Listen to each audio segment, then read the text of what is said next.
केसरी रंग सजाया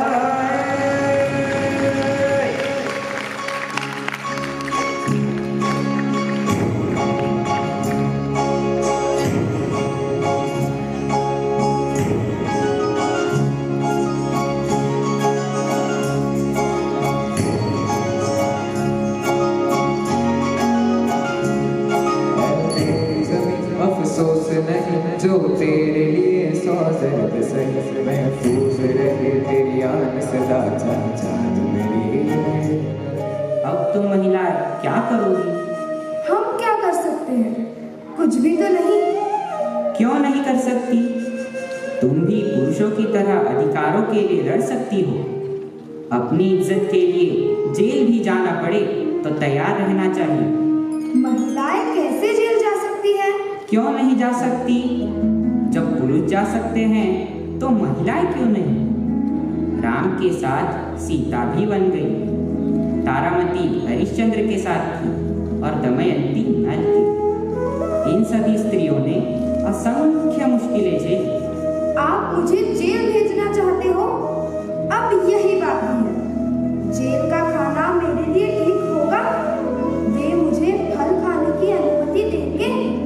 अनुमती न दे तो तुम की त्याचं नाव सत्याग्रहींच्या यादीत पहिल्या क्रमांकावर असेल आणि खरोखरच 16 सत्याग्रहींच्या यादीत त्यांचं नाव पहिल्या क्रमांकावर होतं।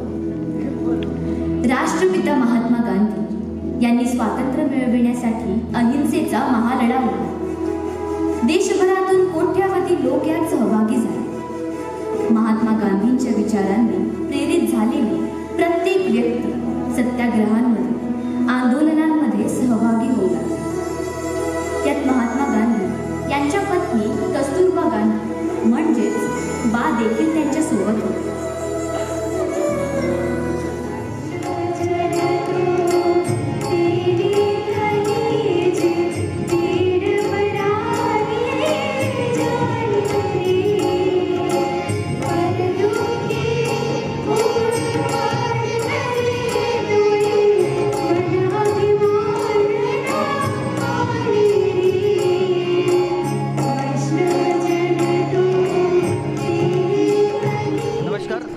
संजय रहाटेजी, बालरंगभूमी परिषद नागपूर शाखेतर्फे नाटुकलं चॅनल आपलं स्वागत करते आहे। बालरंगभूमी परिषद नागपूर शाखाचा उपक्रम अनेक वर्षापासून नागपूरच्या या भूमीवर आणि रंगभूमीवर तुम्ही सातत्याने करतात। यावेळेला आझादी जश्न आझादी का हा कार्यक्रम आपण घेण्याच्या मागचं उद्देश काय असावा? हा 75वा जो स्वातंत्र्याचा अमृत महोत्सव आहे, त्यानिमित्त विविध शाळांमधनं मुलांना एकत्रित करून त्यांना आपण या 1857 ते आजच्या काळापर्यंत ज्या लोकांनी आपल्या देशासाठी बलिदान केलं त्या लोकांना स्मरण करून हा कार्यक्रम आमचा सादरीकरण आहे।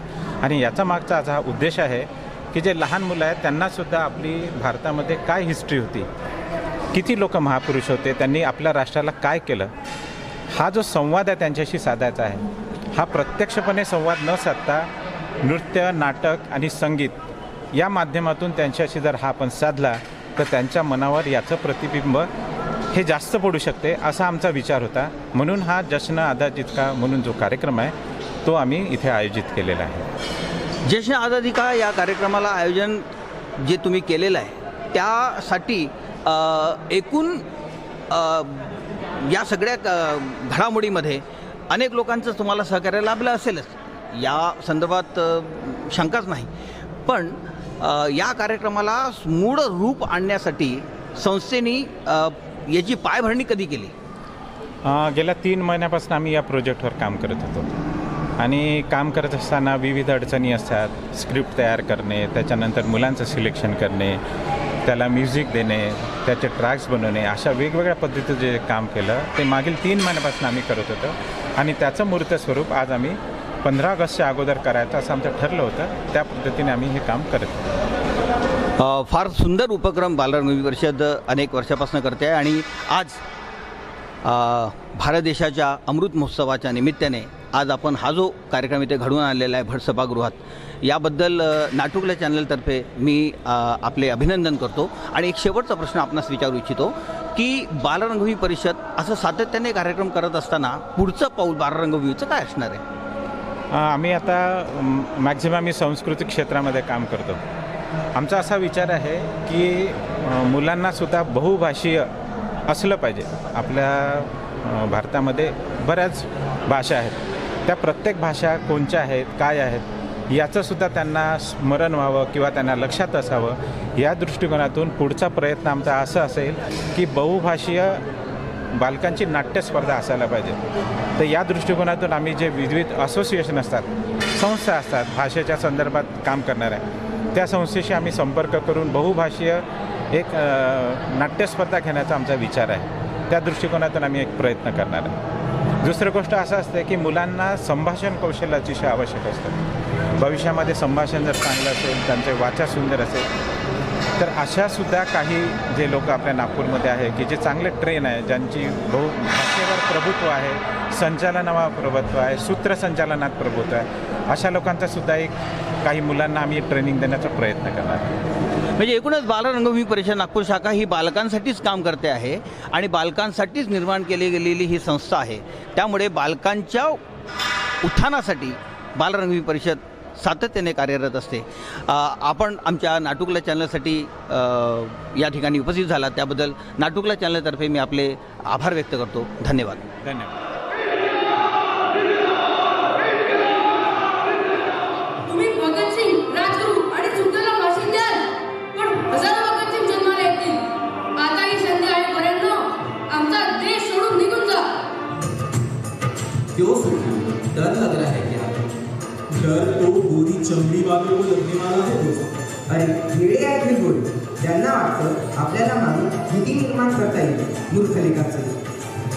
इन्हें मालूम नहीं, हमें फांसी देने के बाद सैकड़ों भगत सिंह, राजगुरु और सुखदेव पैदा होने वाले हैं. शेरों का दिल है हिंदुस्तानी, बकरी तो दहाड़ से ही डर जाएगी. क्यों?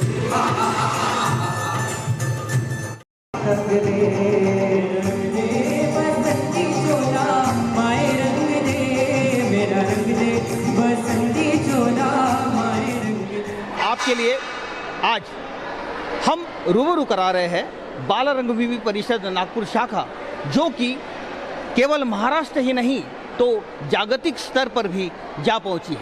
ऐसी एकमेव ऐसी संस्था जो बालरंगभूमि परिषद नागपुर शाखा के नाम से जानी जाती है, जिसमें बच्चों के लिए विशेष तौर पर उनके लिए उपक्रम करने वाली ऐसी ये एक संस्था है, जिसके अध्यक्षा माननीय आभा मेघे मैडम हमारे साथ उपस्थित है. साथ ही आज जश्न आज़ादी का यह कार्यक्रम यहाँ प्रस्तुत हुआ, जिसके आयोजक रूपाली मोरे भी हमारे साथ मौजूद है. चलिए हम उनसे वार्तालाप करते हैं. नमस्कार आभा मेघे मैडम. नमस्कार. आप बालरंगभूमि परिषद नागपुर शाखा से अध्यक्ष हैं और खबर टीवी और साथ ही हमारे मित्र के चैनल, इन दोनों की तरफ से मैं आपका स्वागत करता हूँ. बालरंगभूमि परिषद नागपुर शाखा ने मेरे देखने के दृष्टिकोण से कि काफ़ी समय से ये बच्चों के लिए कार्यरत है और अनेकों उपक्रम बालरंगभूमि परिषद नागपुर शाखा करती आई है. पिछले ही हाल ही में अभी माननीय उपाध्यक्ष संजय राहटे जी ने हमें बताया कि आपने संस्कृत बालनाट्य का आयोजन किया था, जो कि बहुत ही सराहनीय रहा, जिसमें 40 स्कूलों ने सहभाग लिया. ये सारी जो चीज़ें हैं, ये बच्चों के लिए उपक्रम करने की सारी जो आइडियाज़ है वो आपको कैसी क्या आ जाती है इतनी सब मैडम? बालरंगभूमि के अध्यक्ष करके जब से मैंने ये चार्ज लिया है या जब से मैं अध्यक्ष बनी हूँ, उसके पहले से ही मैं बालकों से जुड़ी हुई हूँ, क्योंकि स्कूल में काम करते करते आज मेरे साथ में करीबन 20,000 बालक मेरे साथ थे और बालरंगभूमि के साथ में सिर्फ 20,000 नहीं तो 20 लाख बालकों तक पहुँचने की मेरी कामना थी. और ये बालरंगभूमि बच्चों के लिए ही काम करे, ये मनीषा लेके हम यहाँ पे उनके लिए अलग अलग कार्यक्रमों का आयोजन करते हैं. उसी के साथ में ना कि केवल नृत्य संगीत और नाट्य है, लेकिन इसके साथ में बालकों की एक अच्छे व्यक्तिमत्व विकास के लिए हम लोग कार्य करते हैं, क्योंकि बालक ये एक हमारे कल के जो नागरिक बनने वाले हैं, बड़े होके आज भारतवर्ष की जो इतना बड़ा लोक संख्या वाला देश है, वहाँ पे बालकों की संख्या सबसे ज़्यादा है और वही बालकों को एक अच्छे तरीके से नागरिक बनाने का कार्य, छोटा सा कार्य है, हम लोग बाल रंगभूमि के तरफ से करते हैं। तो जो हमें अच्छा लगता है, जिस तरीके से हमें वो करने की इच्छा होती है, उसके लिए पूरे बाल रंगभूमि के सहकारी, मेरे पूरे सहकारियों से वार्तालाप होता है।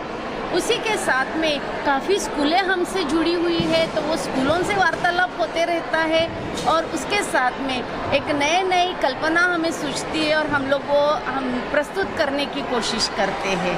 कुल मिला के सांस्कृतिक कार्यक्रमों से एक अच्छा जागरण होता है, सांस्कृतिक कार्यक्रमों के माध्यम से एक अच्छा संदेश लोगों तक पहुंचता है और यही मनीषा लेकर के आप ऐसे कार्यक्रम का नियोजन करते हैं। मैं आपसे जानना चाहूँगा कि इसके पश्चात आपका और नया उपक्रम क्या होगा बाल रंगभूमि परिषद का? आज के जश्न आज़ादी के बाद में हमारा नया उपक्रम हम लेके, एक तो हमारी कंटिन्यू उपक्रम चलते ही रहते हैं, जैसे कहीं पे नाट्य कला, एक छोटा सा नाट्य प्रयोग रहता है, या हमारा साल भर के बच्चों के लिए नाट्य शिविर का आयोजन है। उसी के साथ में अभी हम लोग एक हिंदी नाट्य स्पर्धा करने का सोच रहे हैं। नहीं बहुभाषी, सिर्फ हिंदी नाट्य स्पर्धा। जैसे हमने इसके पहले संस्कृत नाट्य स्पर्धा की थी, ऐसे ही हमारी एक मनीषा है कि अभी हम लोग हिंदी भाषा के में नाट्य, बच्चों के नाट्य स्पर्धा का एक आयोजन करें। आज के जो ये कार्यक्रम जश्न आज़ादी का है, ये इसमें करीबन हमारी जो स्कूलें हमसे जुड़ी है, उससे ज़्यादा स्कूलें हमें एक हिंदी नाट्य स्पर्धा में जुड़े, यही हम लोग कामना करते हैं और आगे चल के सारे स्कूलों से वैसे बातें हो जाएगी हमारी। और काफ़ी संस्थाएं भी ना, स्कूलें हैं लेकिन काफ़ी अलग संस्थाएं जो बालकों के लिए कार्य करती है, वो भी हमसे काफ़ी जुड़े हुए हैं। ये बहुत अच्छी बात है। बाल रंगभूमि परिषद केवल नागपुर तक ही सीमित नहीं बल्कि संपूर्ण महाराष्ट्र तक अपना कार्य फैलाना चाहती है और ऐसी मनीषा लेकर के बाल रंगभूमि परिषद नागपुर शाखा के अध्यक्षा आभा मेघे मैडम, इनका एक विचार है जिसके लिए मैं उन्हें हार्दिक शुभकामनाएं देता हूं। चलिए बात करते हैं जश्न आज़ादी का इस अमृत महोत्सव के कार्यक्रम में जो कार्यक्रम प्रस्तुत किया गया, जिसके आयोजक और इस नाटक की दिग्दर्शिका थी रूपाली मोरे मैडम। मैं रूपाली मोरे मैडम जी से ये सवाल पूछना चाहूँगा कि क्या ये जो प्रोग्राम आपने प्रस्तुत किया ये वाकई बहुत कठिन था, क्योंकि अलग अलग स्कूल के अलग अलग बच्चों को ले करके, इतने सारे बच्चों को एकत्रित करके एक जगह ला करके ये उपक्रम को अंजाम देना, ये कैसे क्या आप कर पाए?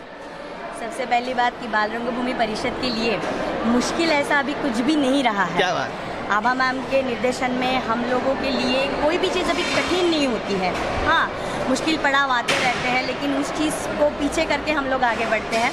इस चीज़ में सिर्फ ऐसा था कि बहुत सारे स्कूल्स थे और स्कूल के बच्चों को एक जगह पे लाना, उनकी प्रैक्टिस करवाना, ये सारी चीज़ें सबके कोऑर्डिनेशन को मद्देनज़र रखते हुए ये सारी चीज़ें थोड़ी बहुत मुश्किल थी, लेकिन बच्चों में भी उतनी एनर्जी होती है और बच्चों के पेरेंट्स लोगों का उतना सपोर्ट हमको मिला। उसी के साथ जो स्कूल ने पार्टिसिपेट किया हमारे साथ में, उस स्कूल के टीचर्स, प्रिंसिपल, सारे लोगों का बहुत ज़्यादा सपोर्ट मिला। इस वजह से वो मुश्किल चीज़ हमारे लिए आसान हो गई। ये कुल मिला के संगीत, नृत्य और नाटक का एक मिलाप था, जिस मिलाप को पूरी तरह से सक्सेस करने के लिए, पूरी तरह से यशस्वी करने के लिए रूपाली मोरे मैडम जी ने बहुत इसमें योगदान दिया। उन्होंने बहुत मेहनत ली, इसलिए मैं उनका तहे दिल से मतलब उनको शुभकामनाएं भी देता हूं आने वाले उनके नियोजन के लिए। एक सवाल अंतिम मैं आपसे पूछना चाहूँगा कि रूपाली मोरे मैडम जी, आप बाल रंगभूमि परिषद के लिए और आने वाले आभा मैडम की तरफ से जो नए उपक्रम है, इसमें आपका जो योगदान तो हमेशा रहा ही है और आगे भी रहेगा, लेकिन अब ये जो नया उपक्रम हिंदी नाटकों का होने वाला है, इस संदर्भ में आप क्या कहना चाहेंगे? हिंदी नाटकों का अभी संयोजन अभी सिर्फ हमने अनाउंस किया है कि हम वो वैसा करना चाहते हैं, करेंगे, लेकिन उसको पूरी तरह से अभी लाइन अप करना, उसका आराखड़ा पूरा ये करना अभी बाकी है, जो हम जल्दी ही करेंगे और सबके सामने लाएंगे। आबा मेघे मैडम जी से एक अंतिम सवाल मेरा रहेगा कि हमेशा उनका ये कहना है कि हर महीने हर एक प्रोग्राम होना चाहिए बाल रंगभूमि का। क्या ये वाकई जादू जैसा नहीं लगता? नहीं लगता, क्योंकि बच्चों को इसकी ज़रूरत है और जो बच्चों की ज़रूरत है उसको पूरा करना ये हमारा बाल रंगभूमि का कर्तव्य है।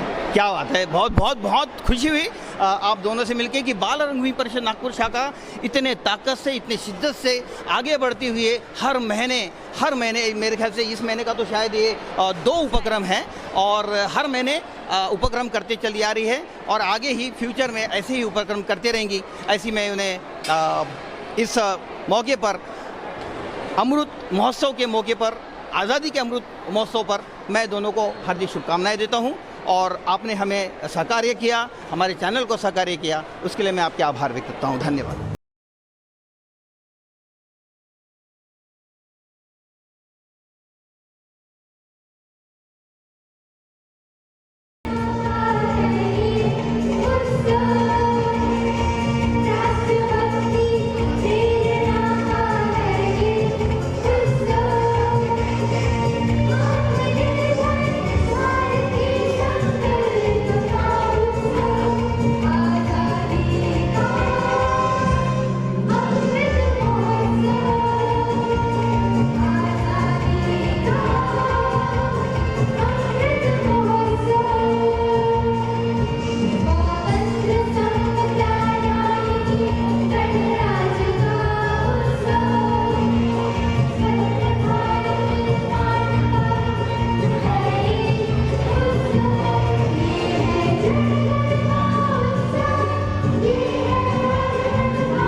मी सर्व रसिक प्रेक्षकांना विनंती करते त्यांनी राष्ट्रगीतासाठी उभं राहावं। या कार्यक्रमाची सांगता आपण राष्ट्रगीताने करीत आहोत।